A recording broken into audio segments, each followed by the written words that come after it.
des gens qui avaient dit que ce pont allait tomber il y a 3 ans et c'est toujours là.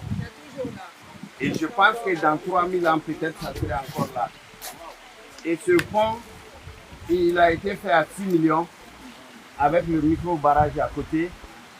Et le Mali a besoin de milliers de ça.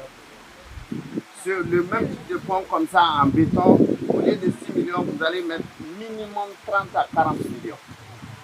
Et qui va durer au maximum entre 50 et 100 ans, pas plus. Et ça, forcément, c'est un millénaire. Et si ça tombe, il n'y a rien à aller chercher à nouveau. Donc vous voyez l'écart entre nos choix et les meilleurs choix pour bâtir le Mali. On est là à parler de galère, de misère, de machin, et on est entouré que des ressources de qualité supérieure, gratuites, mais on fait l'effort d'aller chercher autre chose.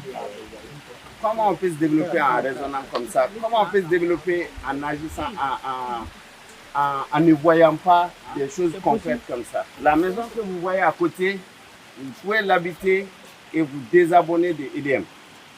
Vous n'en avez pas besoin. Et toute la roche a été ramassée ici. Donc il faut qu'on sensibilise les Maliens par rapport à ça. Il faut qu'on explique aux Maliens, c'est difficile, c'est fatigant. Ça fait plus de 17 ans que je ne fais que ça.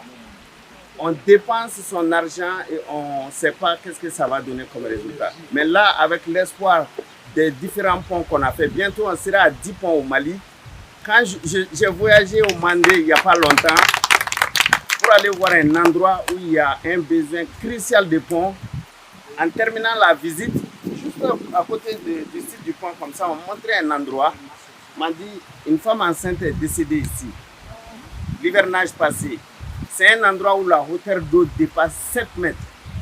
Impossible de franchir. On a amené la dame en souffrance, on l'a couchée au bord du pont. 2 jours d'affilée, impossible de passer. Et elle est décédée. Et il y a des milliers de cas comme ça ici au Mali. Et vous voyez là où Mariam est arrêtée, mon champ de papaye est là. C'est le même sol, c'est de la roche. On a transformé cette roche en un champ de papaye et je n'ai jamais vu la papaye réussir comme ça.